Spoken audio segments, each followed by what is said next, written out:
Kembali ke Presiden Pilihan Rakyat, Mas Hanta, kami ingin mengetahui, tadi Anda sebutkan bahwa di DKI Jakarta ada istilah close to call. Bisa dijelaskan itu sebenarnya seperti apa data itu? Ya, datanya memang tidak bisa jadi ini quick count ini ada margin of error-nya, Hmm. plus minus 1%, meskipun bisa masuk lagi ya di level provinsi. Nah, selisihnya di quick count kami sangat tipis sekali, sekitar 0,1 sampai 0,2%. Nah, karena selisih sangat tipis, maka tidak konklusif, tidak bisa disimpulkan siapa yang unggul. Antara paslon nomor 2 dan paslon nomor 1. Nah, ini contohnya misalnya di indikator mungkin lebih unggul Mas Anies 0, sekian persen.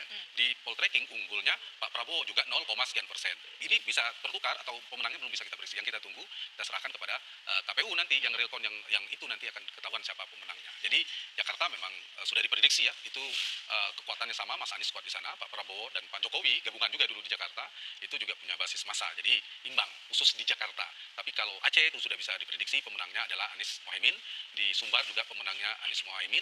Nah, di luar itu ada kemungkinan besar diproyeksi pemenangnya Prabowo Gibran. Apalagi tapi kalau khusus yang sampel TPS-nya besar, proporsinya seperti di Jawa itu kita konklusif bisa memprediksi angka Jawa Timur yang kita bahas ini, Jawa Tengah, Jawa Barat. Tapi kalau misalnya kayak Bengkulu dan provinsi-provinsi kecil seperti Gorontalo mungkin tidak, hanya data indikatif. Sementara untuk Jawa Timur, Jawa Barat, Jawa Tengah yang cukup besar itu bisa diprediksi sampai ke angkanya. Jadi kalau dari Pulau Jawa, kita dari barat ya, Banten pemenangnya 0,2 Prabowo Gibran. Itu saya kira sama, kita dengan tingkat percayaan yang tinggi, konklusif pemenangnya Prabowo Gibran di Banten. Di Jakarta tidak bisa diprediksi, tapi bisa diprediksi antara dua. Kalau tidak Anies, Prabowo yang unggul di Jakarta. Jawa Barat yang unggul ada Prabowo Gibran, Jawa Tengah dengan kisaran kalau kami sekitar 59 atau 60%.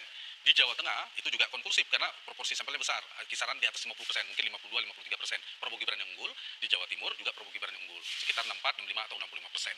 Jadi kalau Jawa saya menyebutkan angka, tapi kalau di sampel provinsi-provinsi kecil mungkin data indikatif yang bisa dibaca. Ini sebenarnya mengapa di ibu kota ini sendiri lebih cair dikatakan seperti itu? Nah, itu karakternya Jakarta. Kita bisa lihat di sana berbagai macam, misalnya soal perilaku pemilih ya, dari demografi pemilih, dari segi misal etnis saja, suku di sana kan banyak, ada Jawa, ada Betawi. Kalau dibedah di sini, kita cari terus tabulasi di cross exit poll, pemilih Betawi itu banyak ke Anies Mohaimin. Tapi yang Jawa lebih ke Prabowo Gibran ya, itu menjelaskan. Kemudian dari segmentasi kelompok umur, kelompok usia ya, kelompok dan sebagainya. Jadi Jakarta ini tanda petik paling heterogen. Heterogen dan terbukti Jakarta jadi gubernurnya pun kan Pak Ahok, dari Sebelitung, Pak Anies Baswedan, bukan orang Betawi gitu. Karena di sini heterogen di Jakarta ini barometer ibu kota biasanya tidak ada yang ngomongin. Misalnya kita bisa Jawa Timur dan Jawa Tengah. Di sana kan Jawa sangat dominan ya. Jawa Timur nomor 1 Jawa, baru Madura gitu. Jawa Tengah mayoritas Jawa. Nah, Jakarta ini itu heterogen, banyak berbagai macam segmentasi kekuatan politik di sana, termasuk partainya meskipun PKS unggul diprediksi. Itu tipis dengan PDI, dengan PD Perjuangan atau partai-partai lain, ada Gerindra dan sebagainya. Dan itu saya Jakarta. menambahkan sedikit, Iya, karakter Jakarta yang unik itu kan dari sisi latar belakang tingkat pendidikan, Ya. kelompok terdidiknya paling besar gitu.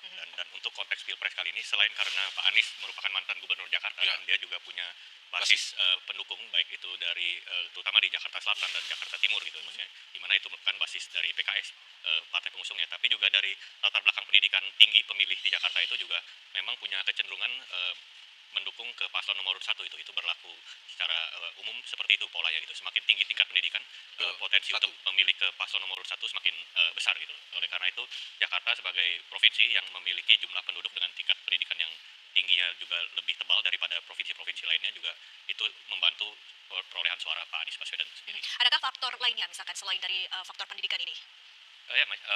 Faktor dari mesin partai tentu saja, terus juga tadi Mas Hanta sudah jelaskan faktor etnis, beberapa etnis kan ini melting pot ngumpul di Jakarta Ya. gitu, etnis dari tadi Mas Betawi, Hanta bilang etnis Jawa. Betawi, etnis Minang itu Ya, ya betul. punya kecenderungan ke salah satu paslon itu, dalam hal ini ke Mas Anies gitu loh. Tapi etnis Jawa, etnis Madura atau etnis Batak mungkin punya kecenderungan ke Prabowo gitu. Mas Hanta melihat untuk di DKI Jakarta ini kan ada beberapa wilayah. Apakah masing-masing wilayah juga memiliki preferensi terhadap paslon-paslon tertentu? Ya, kalau Jakarta Barat tadi saya nyambung Mas ini Jakarta Timur itu memang cukup kuat ya. Jakarta Timur, Jakarta Selatan itu wilayah-wilayah di mana mungkin basis Anies cukup kuat ya. PKS juga relatif kuat. Nah, itu juga basis Prabowo lama sebenarnya kalau di 2019.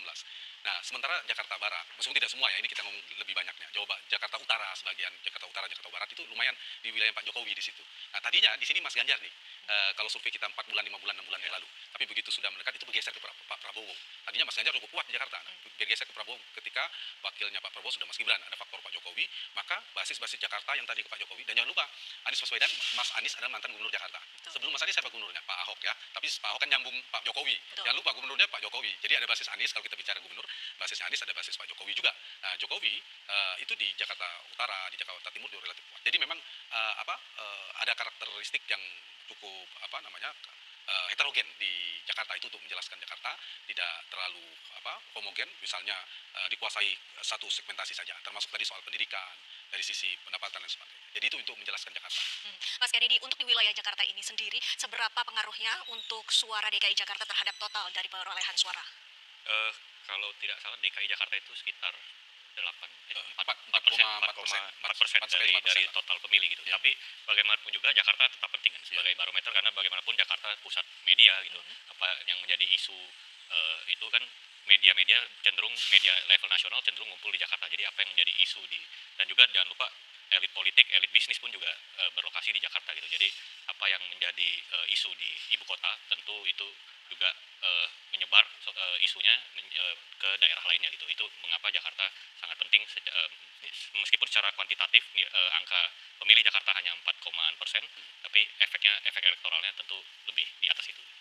Mas Hanta, berbicara tadi sudah dikatakan oleh Mas Kennedy, ada pendidikan yang juga menjadi salah satu faktor, tapi kita juga tidak bisa memungkiri ada unsur media sosial yang juga memiliki peranan penting. Bagaimana pendapat Ya Anda? betul sekali, itu salah satu dari kelompok menengah ke atas terdidik dari pendidikan, kemudian usia itu kan semakin ke bawah, makin generasi generasi milenial sama Gen Z itu kan sangat akrab dekat sekali dengan media sosial.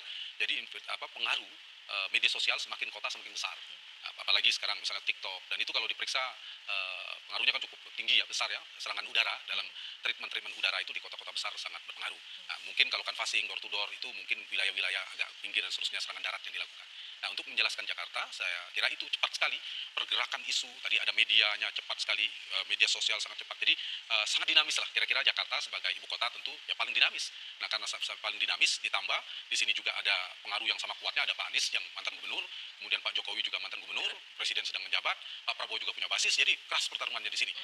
Di mana itu penyebab kerasnya tadinya Pak Anies memang, tapi karena Ganjar tadi bergeser, pemilih Ganjar terakumulasi ke Prabowo. Tapi ya saya kira sama dengan Mas Kennedy tadi bahwa 4 sekian persen dia tidak menyumbang sebesar Jawa Barat misalnya 17%, Jawa Timur hampir 16%, Jawa Tengah hampir 15%, 14 sekian persen. Nah, 3 Jawa ini kan udah 46 sampai 47%. Tapi ditambah Jakarta yang 4% betul itu Jakarta ini barometer. Gengsi politik menang di Jakarta itu penting. Kalau Jawa Tengah itu gengsi politiknya Pak Jokowi dan Ibu Mega, PD Perjuangan. Kalau Jawa Timur itu soal orang-orang PKB lah, NU ya, itu gengsinya. Jawa Barat ini memang tarung semuanya berganti-ganti pemenangnya. Kalau di Jakarta ini memang gengsi ya ibu kota. Di sini ada 2 mantan gubernur bertarung secara langsung. Jadi Mas Anies ini kan bertarung dengan 2 orang sebenarnya. Satu bertarung dengan Pak Prabowo, di basis Pak Prabowo kan basisnya Pak Anies. Coba lihat, kita lihat misalnya Sumbar bergeser kan, tadi tempatnya Pak Prabowo sekarang ke Pak Anies, Aceh juga begitu. Jakarta termasuk sebenarnya. Kemudian Banten dia bertarung, tapi Pak Prabowo bertahan ya tadi di Banten di Jakarta. Jadi Pak Anies itu sulit bertarung di basisnya Pak Jokowi 2019. Harus tepat Pak Prabowo, perhatikan itu. Makanya harapannya kan Caimin, Gus Muhaimin yang melakukan itu, tapi Gus Muhaimin ternyata tidak kuat untuk menggeser pemilih-pemilih Jokowi berbasis PKB di NU di Jawa Timur. Yang dihadapi dengan aktor kedua kuat juga Jokowi. Yang tadi untuk berhadapan dengan Pak Jokowi, kalau naik tingkat kepuasan Pak Jokowi, Anies tertekan. Jadi harus menekan Pak Jokowi, saling tekan ini. Yang terjadi kan stabil tingkat kepuasannya. Kalau misalnya tingkat kepuasan turun, pengen perubahan tinggi, maka Anies naik. Nah, itulah membuat Mas Anies susah stuck atau perolehan suaranya pertumbuhannya susah. Karena harus berhadapan dengan basis Pak Jokowi, tingkat kepuasan Jokowi ternyata stabil, berhadapan dengan Pak Prabowo, ditahan juga oleh Pak Prabowo di basisnya. Sehingga rumusnya, kesimpulannya Mas Anies stuck. Baik. Sementara Ganjar terus bergeser ke Prabowo. Itu pola struktur pemilih kita. Baik, kita lanjutkan lagi nanti dialog kita bersama. Pemirsa, kami masih akan jeda pariwara berikut ini dan kami akan kembali sesaat lagi.